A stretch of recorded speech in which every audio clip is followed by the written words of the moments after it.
آپ کا نام عبداللہ ابو عبد الرحمن کنیت، والد کا نام مسعود اور والدہ کا نام ام عبد تھا۔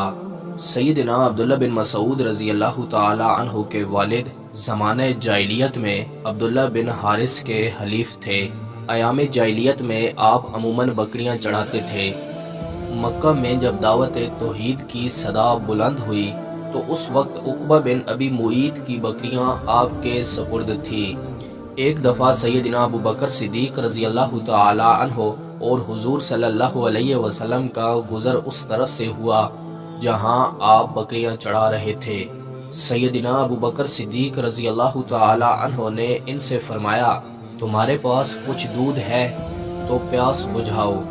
آپ رضی اللہ تعالی عنہ نے جواب دیا، میں آپ کو دودھ نہیں دے سکتا کیونکہ یہ بکریاں میرے پاس امانت ہیں۔ حضور صلی اللہ علیہ وسلم نے فرمایا، تمہارے پاس کوئی ایسی بکری ہے جس نے بچہ نہ دیا ہو؟ آپ نے کہا ہاں، پھر ایک بکری پیش کی۔ آپ صلی اللہ علیہ وسلم نے بکری پر ہاتھ پھیر کر دعا کی اور وہ دودھ دینے لگی، یہاں تک کہ تینوں نے نوش فرمایا اور پھر دودھ خشک ہو گیا۔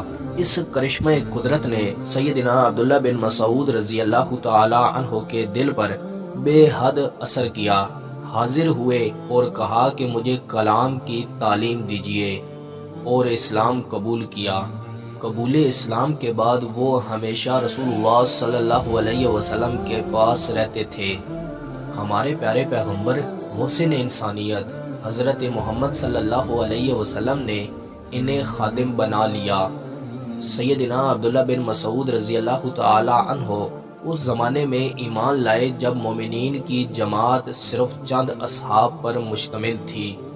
رسول اللہ صلی اللہ علیہ وسلم کے علاوہ کوئی اعلانیہ تلاوت نہیں کر سکتا تھا۔ سیدنا عبداللہ بن مسعود رضی اللہ تعالی عنہ نے صدا بلند کی تو قریش مکہ والوں نے انہیں مارنا شروع کر دیا۔ مشرکین مکہ ان کو مارتے گئے لیکن ان کی زبان بند نہ ہوئی۔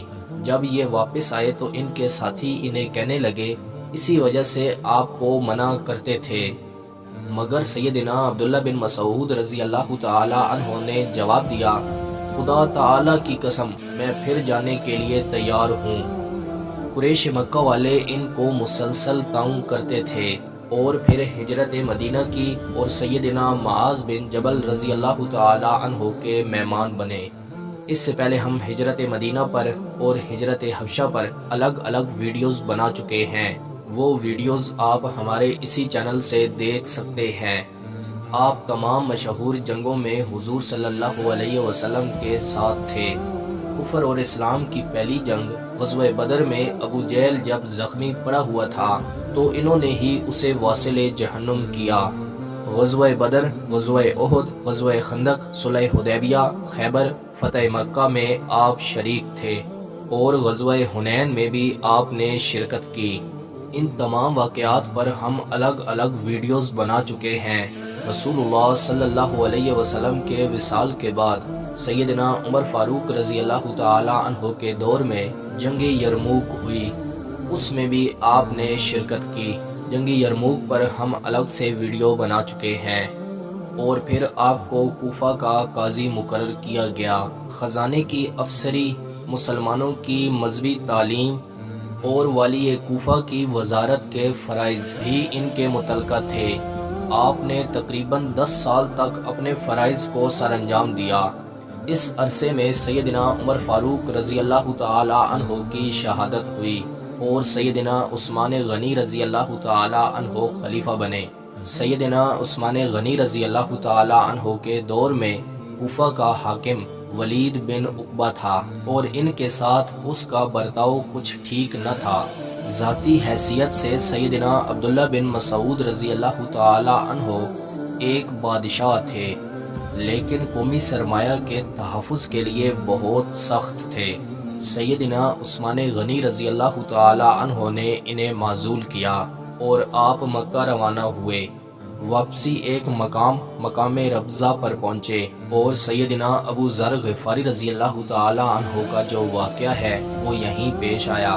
اس واقعہ کو ہم سیدنا ابو ذر غفاری رضی اللہ تعالی عنہ والی ویڈیو میں ڈسکس کریں گے۔ مکہ آئے اور بیمار ہوئے۔ سیدنا عثمان غنی رضی اللہ تعالی عنہ ان کے پاس آئے اور فرمایا آپ کو کس مرض کی شکایت ہے؟ سیدنا عبداللہ بن مسعود رضی اللہ تعالی عنہ نے جواب دیا اپنے گناہوں کی۔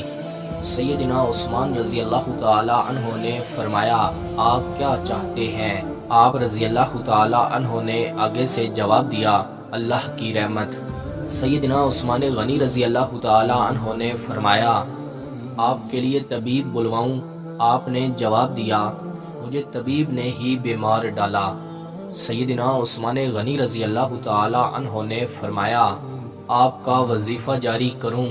آپ رضی اللہ تعالی عنہ نے فرمایا مجھے اس کی ضرورت نہیں۔ سیدنا عثمان غنی رضی اللہ تعالی عنہ کہنے لگے آپ کی صاحبزادیوں کے کام آئے گا۔ آپ نے جواب دیا میں نے ان کو حکم دیا ہے کہ وہ ہر رات کو سورہ واقعہ پڑھ لیں۔ سیدنا عبداللہ بن مسعود رضی اللہ تعالی عنہ کو جب سفر آخرت کا یقین ہو گیا تو انہوں نے حضرت زبیر رضی اللہ تعالی عنہ اور ان کے بیٹے سیدنا عبداللہ ابن زبیر رضی اللہ تعالی عنہ کو بلایا اور ان کو اپنے مال کے بارے میں بتایا اور چند وصیتیں کی، اور 60 برس سے کچھ زیادہ عمر پا کر آپ کی وفات ہوئی۔